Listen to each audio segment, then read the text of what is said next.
حق تعالی شانہ کے دربار میں کلام پاک ہے سے بڑھ کر تقرب کسی چیز سے حاصل نہیں ہوتا۔ امام احمد بن حنبل رحمۃ اللہ تعالیٰ علیہ کہتے ہیں کہ میں نے حق تعالی شانہ کی خواب میں زیارت کی تو پوچھا کہ سب سے بہتر چیز جس سے آپ کے دربار میں تقرب ہو کیا چیز ہے؟ ارشاد ہوا کہ احمد میرا کلام ہے۔ میں نے عرض کیا کہ سمجھ کر یا بلا سمجھے؟ ارشاد ہوا کہ سمجھ کر پڑھے یا بلا سمجھے دونوں طرح موجب تقرب ہے۔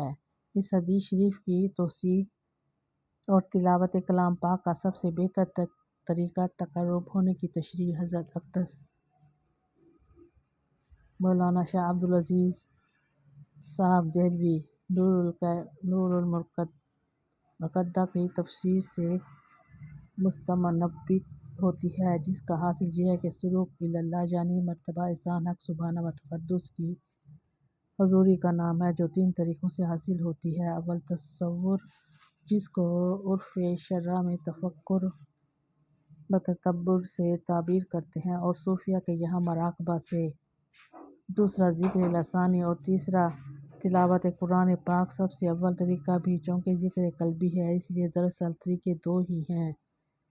اول ذکر عام ہے کہ زبانی ہو یا قلبی، دوسرے تلاوت سو جس لفظ کا اطلاق حق سبحانہ و تقدس پر ہوگا اور اس کو بار بار دہرایا جائے گا جو ذکر کا حاصل ہے تو مدرک کا اس کی ذات کی طرف توجہ اور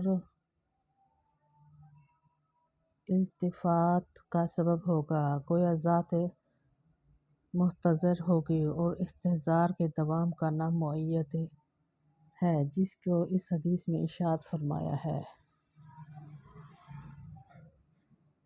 حق سبحانہ تقدس کا ارشاد ہے کہ بندہ نفل عبادتوں کے ساتھ میرے ساتھ تقرب حاصل کرتا رہتا ہے، یہاں تک کہ میں بھی اس کو محبوب بنا لیتا ہوں، حتیٰ کہ میں اس کا کان بن جاتا ہوں جس سے وہ سنتا ہے، اور آنکھ بن جاتا ہوں جس سے وہ دیکھتا ہے، اور ہاتھ جس سے وہ کسی چیز کو پکڑتا ہے، اور پاؤں جس سے وہ چلتا ہے۔ یعنی جب کہ بندہ کثرت عبادت سے حق تعالی شانہ کا مقرب بن جاتا ہے تو حق تعالی شانہ اس کے اعضاء کو محافظ بن جاتے ہیں، اور آنکھ، کان وغیرہ سب مرضی آقا کے تابع ہو جاتے ہیں۔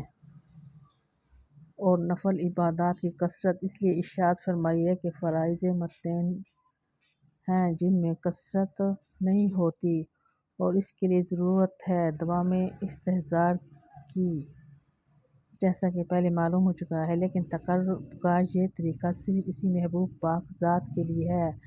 اگر کوئی چاہے کہ کسی دوسرے کے نام کی تسبیح پڑھ کر اس سے تقرب حاصل کرے تو یہ ممکن نہیں۔ اس وجہ سے اس قسم کے تقرب میں جس کی طرف تقرب ہو، اس میں وہ 2 بات کا پایا جانا ضروری ہے۔ اول یہ کہ اس کا علم محیط ہو ذاکرین کے قلبی اور زبانی اذکار کو، اگرچہ وہ مختلف زبانوں اور مختلف اوقات میں ذکر کریں۔ دوسرے یہ کہ ذکر کرنے والے کے